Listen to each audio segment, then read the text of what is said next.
Kata hadza pada contoh yang tadi kita bacakan, hadza zaidun. Zaidun kan isim. Kalau hadza orang Arab sepakat hadza adalah isim. Tahu dari mana isim? Kan nggak ada tandanya. Dia tidak bertanwin ya kan, tidak khafad, tidak beralif lam, tidak kemasukan huruf jar atau huruf khafad. Diketahui dari mana kalau ini isim? Ya, kata beliau, memang nggak ada tanda isimnya, ya.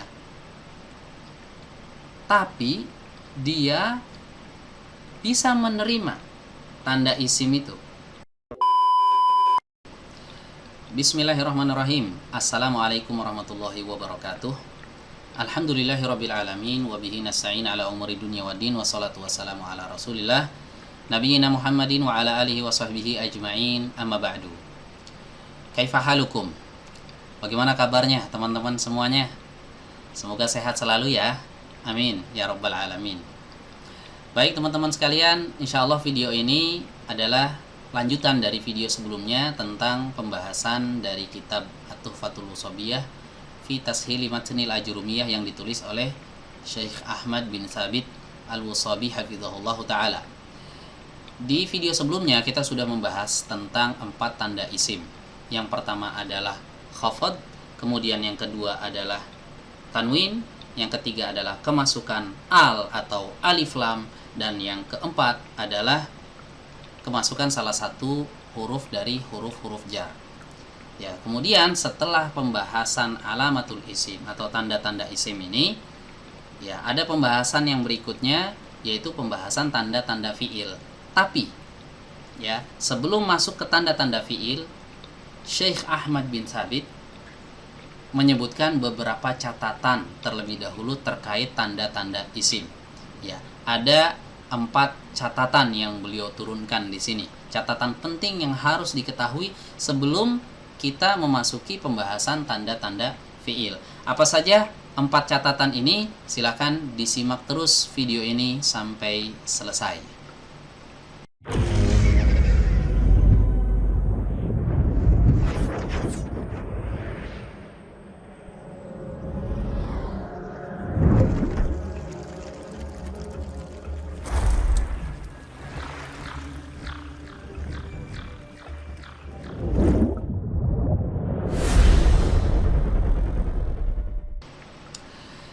Baik teman-teman sekalian, ya kita langsung masuk saja ya ke catatan-catatan terkait masalah alamatul isim, ya tanda-tanda isim.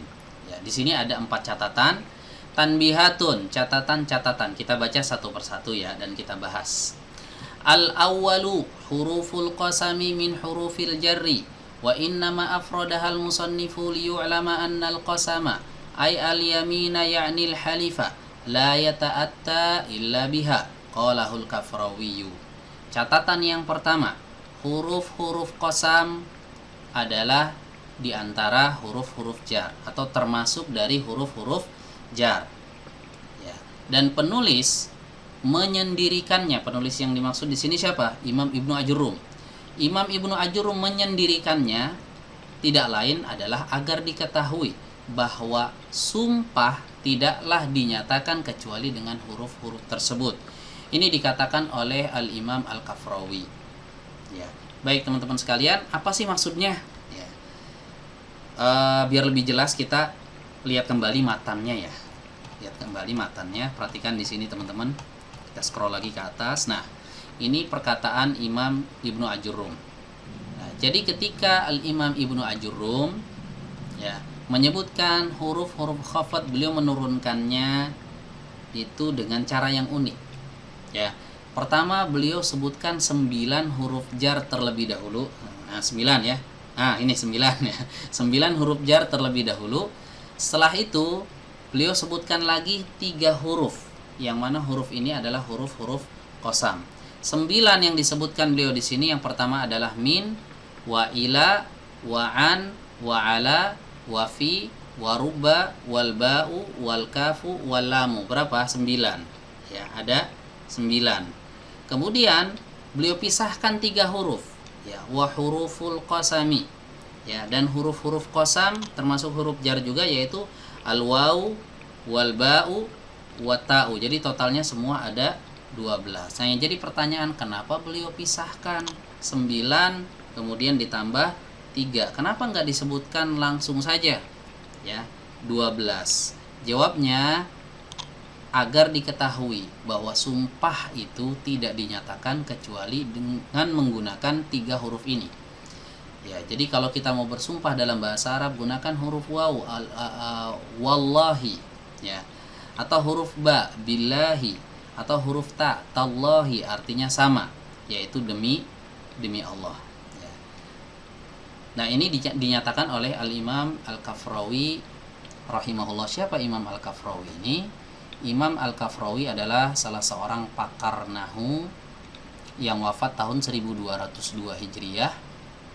Nama asli beliau adalah Hasan Ibnu Ali Al-Kafrawi. Al-Kafrawi ini merupakan nisbat ke tanah kelahiran beliau yang berada di sebuah tempat yang bernama Kafrus Syekh Hijazi, yaitu sebuah tempat di negeri Mesir sana.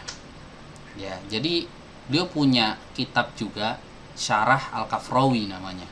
Ya, Syarah Al-Ajrumiyah. Nah, di syarah tersebut beliau menyebutkan ya bahwa tidaklah sumpah dinyatakan kecuali menggunakan 3 huruf ini. Nah, di sini ada pembahasan yang unik. Kenapa huruf wawu disebutkan duluan? Al-wawu wal ba'u wat ta'u.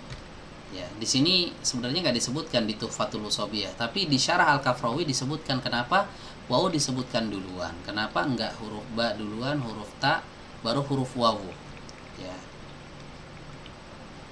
secara berdasarkan urutan huruf hijaiyah, ba itu kan duluan, ba, ta, wawu itu belakangan. Tapi kenapa wawunya disebut duluan? Ya, kata Al-Imam Al-Kafrawi rahimahullah, dikarenakan waw ini lebih banyak dipakainya, lebih banyak digunakan. Jadi orang Arab kalau mau sumpah, ya, ketimbang mereka menggunakan billahi atau tallahi, mereka lebih sering menggunakan huruf waw, wallahi. Karena seringnya digunakan, maka dia didahulukan penyebutannya. Wallahu alam. Seperti itu. Ini catatan yang pertama, teman-teman ya. Ya, tanbihat yang pertama, tanbih yang pertama ya. Jadi huruf-huruf qasam itu sejatinya adalah huruf jar juga, cuma dipisahkan penyebutannya agar diketahui oleh kita semua bahwa qasam atau sumpah itu tidak dinyatakan kecuali menggunakan salah satu dari ketiga huruf tersebut. Baik, ini catatan yang pertama. Catatan yang kedua, qad tajtami'u fil ismi alamatani au aktsaru nahwu dhahabtu ila darsi fad-darsi ismun bidalili dukhuli harfil jarri alaihi wa dukhulil alifi wal lami alaihi wa wujudil khafdi fi akhirih fahadhihi thalathu alamatin. Ya. Catatan yang kedua, terkadang ya dalam sebuah isim terkumpul 2 ciri atau lebih. Ya, contohnya ini, zahabtu ilad darsi. Ya, perhatikan kata ad-dars. Aku pergi untuk belajar, gitu ya. Aku pergi untuk belajar. Perhatikan di sini kata ad-dars. Kata ad-dars adalah isim. Dari mana kita ketahui? Dari tanda-tandanya. Apa saja tanda-tandanya? Nah, ini khafad, diakhiri dengan kasroh ya. Tapi ada tanda lain juga, kemasukan al ya. Ada tanda lain enggak? Ada, kemasukan salah satu dari huruf jar, yaitu ila. Jadi terkadang dalam satu kata yang berupa isim itu terkumpul lebih dari satu tanda ya. Wa kullama zdadatil alamat tuzdada yaqinu talibi fil hukmi 'alal kalimati bi anna hasmun. Ya. Setiap kali bertambah ya ciri-ciri isim tersebut pada suatu kata, maka bertambah pula keyakinan kita, ini si pembelajar, untuk menghukumi bahwasanya kata tersebut adalah isim. Ya, kalau satu saja itu sudah cukup dikatakan dia adalah isim, apalagi sampai 3 seperti ini. Maka makin bertambah keyakinan kita bahwa ini enggak mungkin fiil, enggak mungkin huruf. Ya, paham ya teman-teman ya. Ini catatan yang kedua. Catatan yang ketiga. As-salisu, yang ketiga, arafna annahu qad yajtami'u fil kalimati aktsaru min alamatin.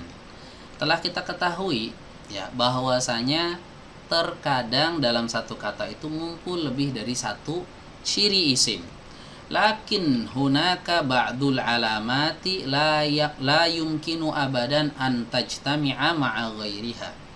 Ya, akan tetapi di sana ada sebagian ciri yang tidak mungkin berkumpul selamanya dengan ciri yang lain.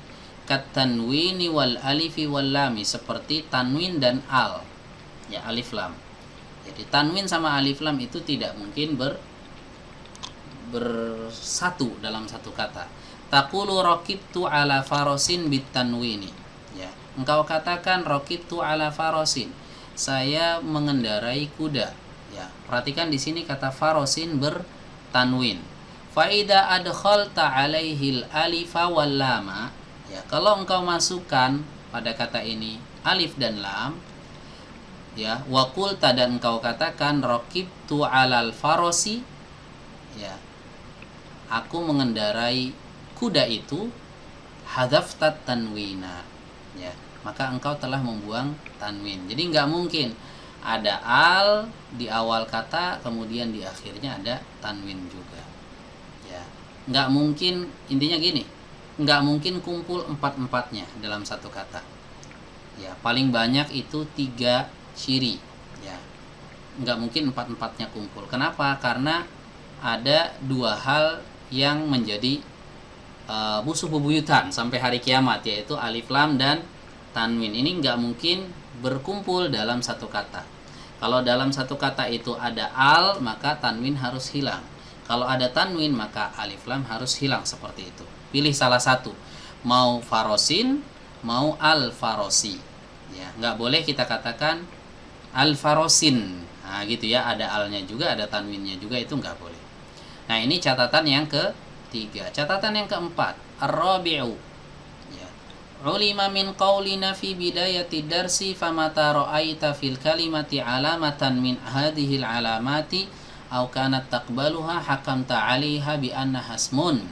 Ya, kata beliau, yang keempat, catatan keempat adalah telah diketahui dari ucapan kami, ya, pada awal pembahasan, ya, di mana kami mengatakan seperti ini. Kapan saja engkau melihat pada suatu kata terdapat satu tanda dari tanda-tanda ini, atau satu ciri dari ciri-ciri ini, atau ia menerimanya, ya, maka engkau dapat pastikan atau engkau dapat hukumi bahwa kata tersebut adalah isim. Nah, dari ucapan kami ini, ya, dari ucapan kami yang kami sebutkan tersebut, dapat diketahui innal kalimata ala qismaini, bahwa kata itu ada 2 macam. Kata yang dimaksud di sini isim, ya teman-teman ya. Isim itu ada dua macam. Yang pertama adalah qismun wujidat fihi alamatul ismi, ya. Yang pertama adalah jenis isim yang didapati di dalamnya atau didapati padanya tanda isim. Ya, ka Zaidun min qaulika hadza Zaidun, seperti kata Zaid pada ucapanmu hadza Zaidun, ini Zaid. Ya, perhatikan kata Zaid di sini, fa hadza taqulu fihi Zaidun ismun liwujudi alamatil ismi fihi. Ya, engkau katakan Zaid adalah isim. Kenapa? Alasannya karena ada tanda isimnya. Apa itu? Tanwin fi akhirih. Ya, ada tanwin di akhirnya. Wa hiya tanwinu fi akhirih wa hadzal qismu huwal aktsaru. Dan isim macam yang seperti ini yang paling banyak kita dapati. Jadi dalam teks Arab itu seringkali kita dapati isim ada memang alamatnya atau cirinya. Yang pertama, ya. Kemudian jenis isim yang kedua adalah wa qismun la yujadu fihi alamatul ismi. Ya. Jenis yang kedua adalah jenis isim yang tidak terdapat padanya tanda isim. walakinnahu yaqbaluha, akan tetapi dia menerimanya. Jadi ada kata orang Arab sepakat ini isim, bukan fiil, bukan huruf. Tapi kalau kita cari ya, ciri isimnya tuh nggak ada di situ. Ya. Ciri isim kan ada 4.